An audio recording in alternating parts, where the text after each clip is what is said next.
kuatkan hati. Negeri ini memanggilmu kawan, belajar bergerak berbagi untuk negeri. Guru penggerak majukan pendidikan, guru penggerak menghamba pada murid, kreatif rancang pembelajaran. Hargai potensi, tingkatkan prestasi, lahirkan profil pelajar.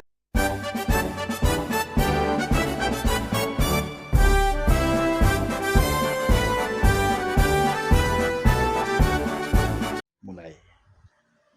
Assalamualaikum warahmatullahi wabarakatuh, Pak Andri. Waalaikumsalam Apa kabar hari warahmatullahi wabarakatuh, ini? Bu Indri. Apa kabar hari ini, Pak? Sehat? Alhamdulillah sehat, Bu Indri. Bu Indri gimana kabarnya, Bu? Alhamdulillah, saya juga sehat, Pak Andri. Ini ya, dengar-dengar ya, Pak Andri mau melakukan coaching ya hari ini. Iya, benar, Bu Indri. Tapi sebelum Pak Andri melakukan coaching, boleh nggak ya kita ngobrol dulu sebentar terkait dengan apa saja persiapan Pak Andri sebelum melakukan coaching, dan saya juga akan mengajukan beberapa pertanyaan ya untuk Bapak. Iya, Bu Indri, dengan senang hati. Pertama-tama saya ingin menyampaikan dulu nih ya tentang rubrik penilaiannya ya Pak Andri. Iya, silakan, Bu Indri. Jadi seperti ini Pak, pada kegiatan coaching nanti, coach dan coachee akan saya amati dan saya nilai sesuai dengan rubrik penilaian ya Pak ya. Apakah sudah sesuai dengan alur tirta atau belum. Kemudian bagaimana Bapak memberikan pertanyaan berbobot kepada coachee dan bagaimana juga coachee tersebut merespon. Kemudian menanggapi pertanyaan dari Pak Andri. Dan jangan lupa sesuai dengan prinsip coaching, yaitu diantaranya yang pertama kemitraan, proses kreatif, dan memaksimalkan potensi. Oke, baik, Bu Indri. Oke, baiklah Pak. Pertanyaan pertama dari saya ya Pak Andri. Kompetensi apa yang akan Pak Andri kembangkan pada coaching kali ini? Kompetensi yang ingin saya kembangkan yang pertama yaitu sesuai dengan kompetensi coaching, yaitu kehadiran penuh, mendengarkan aktif, dan tentunya dengan memberikan pertanyaan-pertanyaan yang berbobot nantinya kepada coaching. Oke, baiklah. Kemudian pertanyaan kedua, kompetensi mana yang akan Pak Andri kembangkan secara spesifik dan yang ingin diobservasi? Kompetensi yang ingin saya kembangkan secara spesifik yaitu mendengarkan dengan aktif, kemudian memberikan pertanyaan-pertanyaan yang berbobot nantinya kepada coach saya. Oke. Kemudian yang terakhir ya Pak Andri, indikator yang bagaimana yang Pak Andri inginkan dalam proses coaching kali ini? Saya ingin coach saya nanti itu bisa menemukan solusi dari permasalahannya dan menemukan langkah-langkah dalam mengatasi permasalahannya tersebut. Oke Pak Andri, luar biasa sekali ya. Demikian dulu ya Pak kegiatan praobservasi kita, dan setelah ini silakan Pak Andri melakukan proses coaching bersama Pak Ani. Oke, baik Bu Indri, terima kasih banyak. Baik, sama-sama Pak Andri.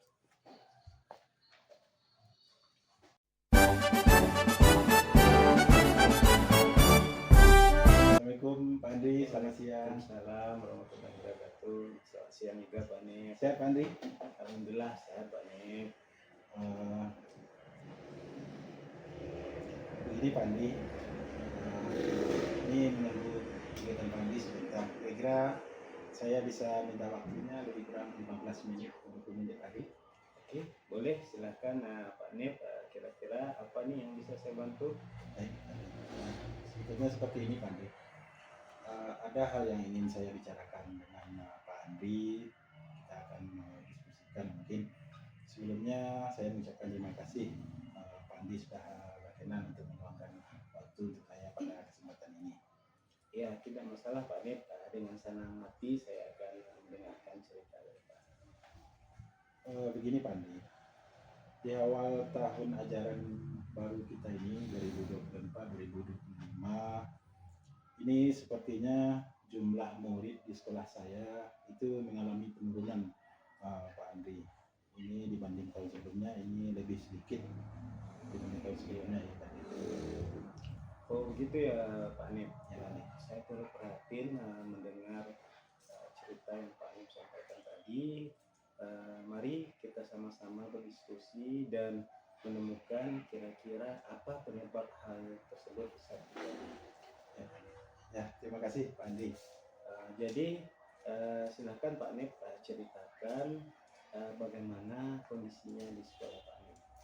Sebetulnya saya merasa sedih nih Pak Andri. Sedih kenapa Pak Anip? Karena di tahun ini murid kelas 1 ini jauh sekali berkurang jumlahnya Pak Andri. Sebenarnya sudah dimulai dari tahun kemarin. Tahun sebelumnya juga sudah hal seperti ini Pak Andri. Lalu pada tahun ini tetap mengalami penurunan kembali, sehingga jumlah siswa kita pada tahun ini lebih sedikit daripada tahun yang kemarin. Jadi seperti itu ya Pak Anip. Kira-kira apa saja yang sudah Pak Anip lakukan untuk meningkatkan minat bagi murid-murid untuk mendaftar di sekolah Pak Anip? Sejauh ini yang sudah saya laksanakan itu yang pertama pembelajarannya dengan maksimal Pak Andri. Kemudian kami di sekolah juga sudah melakukan pembelajaran baik itu intrakurikuler maupun ekstrakurikuler Pak Andri. Wah, itu bagus sekali tuh Pak Anip. Lalu dalam pelaksanaannya apakah Pak Anip menemukan kendala? Ya, sebenarnya selama ini Pak Andri kegiatan itu sudah terlaksana. Namun mungkin karena kurangnya sosialisasi mungkin ya Pak Andri ya kepada wali murid kita. Kemudian kegiatan yang dilaksanakan oleh sekolah ini juga belum terekspos Pak Andri secara maksimal kepada masyarakat, sehingga masyarakat belum mengetahui apa saja keunggulan-keunggulan yang sebetulnya sudah sekolah punyai Pak Andri. Nah sekarang kan artinya kita sudah mulai kelihatan nih permasalahannya. Berarti selama ini sekolah Pak Anip belum melakukan kegiatan sosialisasi di setiap program-program yang sekolah Pak Anip lakukan.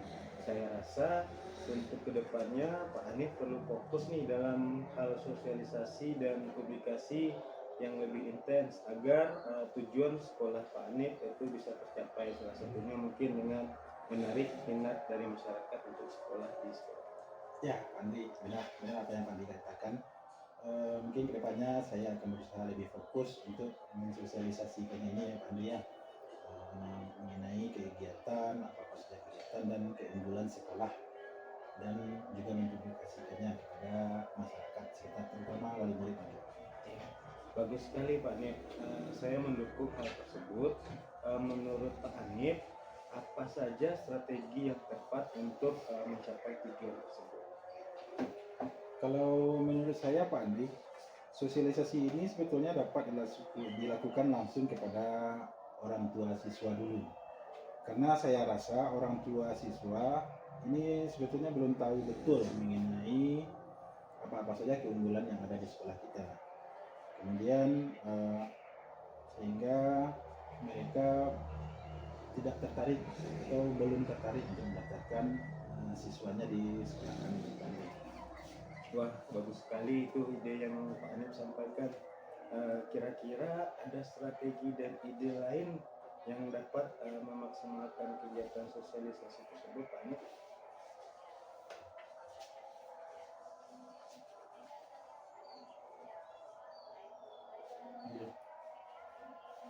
Yang mana lanjutnya Bang? Itu saya rasa. Itu ya? Ya.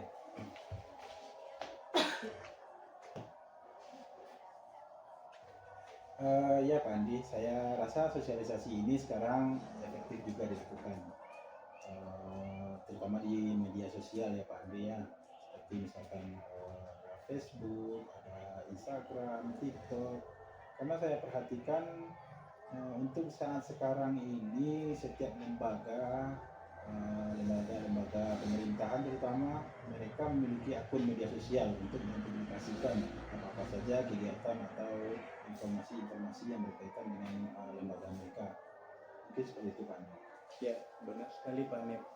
Di zaman sekarang kita memang harus bisa memanfaatkan teknologi dalam aktivitas karena demi kemudahan mengakses informasi yang lebih cepat.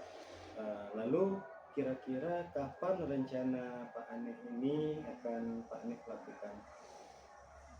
Rencananya nih Pak Andi, saya akan bersosialisasi dulu ya dengan rekan yang lain, atau berkolaborasi lah mungkin dengan rekan yang lain untuk membentuk tim sosialisasi ini Pak Andi, dan mempublikasikan. Dan rencana saya berdiskusi dengan rekan yang lain untuk membentuk tim sosialisasi dan publikasi, sehingga langkah ini dapat terarah dan terlaksana dengan efektif. Rencananya seperti ini Pak Andi, saya pertama mungkin akan berdiskusi dulu dengan rekan-rekan yang ada di sekolah Pak Andi untuk membentuk tim sosialisasi dan publikasi ini Pak Andi, sehingga langkah ini dapat lebih terarah dan terlaksana dengan lebih efektif. Tentunya juga akan mendapatkan dukungan ya Pak Nip ya dari pihak sekolah. Kemudian untuk mengukur keberhasilannya, bagaimana langkah yang akan Bapak Nip lakukan? Untuk keberhasilannya mungkin saya akan memantau progres dari hal tersebut Pak Andi. Saya akan mengajak rekan untuk mempublikasikan secara rutin kegiatan sekolah kita ini untuk mendapatkan perhatian publik yang lebih banyak lagi Pak Andi. Hal ini saya rasa bisa dilihat dari misalkan jumlah pengikut di media sosial tersebut, kemudian atau tanggapan yang diberikan pada media sosial tadi Pak Andi. Oke, rencana yang cukup bagus ya Pak Nip ya. Kemudian mari kita bahas juga bersama-sama kira-kira strategi untuk meningkatkan minat siswa dan orang tua untuk mendaftarkan anaknya ke sekolah Pak Nip itu kira-kira apa saja gitu? Ya, baik Pak Andi, saya dengan senang sekali akan mendengarkannya. Pertama Pak Nip, mungkin kita perlu memahami penyebab rendahnya minat siswa yang mendaftar di sekolah Pak Nip. Apakah karena memang kurangnya informasi atau sosialisasi yang dilakukan oleh sekolah Bapak sehingga minat siswa tersebut sangat rendah sekali untuk mendaftar di sekolah Pak Nip? Saya rasa memang begitu Pak Andi, karena selama ini memang belum maksimal sosialisasinya, ini belum maksimal Pak Andi yang dilakukan oleh sekolah. Kemudian belum ada juga tim publikasi yang dibentuk sekolah atau yang berinisiatif untuk melakukannya Pak Andi. Jika memang demikian Pak Anip, artinya Pak Anip dan teman-teman di sekolah yang lain memang perlu segera untuk membentuk tim agar proses sosialisasi dapat terlaksana dengan baik dan maksimal, sehingga sekolah Pak Anip dapat mendapatkan perhatian yang lebih dari masyarakat, sehingga mereka tertarik untuk mendaftarkan anaknya di sekolah Bapak Anip. Ya, betul sekali Pak Andi. Hal ini saya rasa harus segera dilakukan ini ya Pak Andi ya, agar tujuan yang ingin dicapai dapat terlihat progresnya, sehingga di tahun depan antusiasme masyarakat lebih meningkat lagi untuk mendaftarkan anaknya di sekolah saya Pak Andi. Benar sekali Pak Anip. Selain itu Pak Anip juga perlu memberikan sosialisasi dan informasi yang menarik terhadap capaian-capaian prestasi yang telah didapat oleh sekolah Bapak dan peserta didik, sehingga itu bisa menambah motivasi dan ketertarikan bagi masyarakat untuk mendaftarkan anaknya ke sekolah Bapak. Karena seperti yang Bapak sampaikan tadi, di sekolah Bapak kan cukup banyak tuh prestasi-prestasi yang telah didapat, baik itu prestasi di tingkat kecamatan sampai ke tingkat provinsi. Ya, saya setuju sekali dengan apa yang Pak Andi sampaikan. Terima kasih Pak Andi atas masukannya. Saya akan lakukan dengan rekan-rekan di sekolah. Mudah-mudahan ini berhasil Pak Andi ya. Oke, baik Pak Anip. Sekarang apakah Pak Anip sudah memiliki gambaran tentang apa yang akan Bapak Anip lakukan untuk mencapai tujuan tersebut? Sementara sudah Pak Andi, sekarang di kepala saya sudah terbayang ini apa yang akan saya lakukan dan bagaimana untuk melakukannya. Seperti itu Pak Andi. Baiklah, sekarang kita sudah menemukan solusi dari permasalahan Pak Anip. Semoga Pak Anip dapat mengimplementasikan strategi tersebut. Dan jangan lupa nanti Pak Anip bagi tahu saya bagaimana hasilnya. Insya Allah Pak Andi. Terima kasih Pak Andi atas dukungan dari Pak Andi. Tentunya nanti saya pasti Pak Andi, saya nanti akan bagikan hasilnya. Saya juga akan, kita mungkin bisa bercerita ya, apa hasil dari tindak lanjut yang akan saya lakukan ini ya Pak Andi ya. Oke, baik Pak Anip, semoga berhasil dan jumlah muridnya pada tahun depan bisa bertambah dengan lebih banyak. Amin, amin, amin ya Rabbal Alamin. Terima kasih Pak Andi. Sama-sama Pak Anip.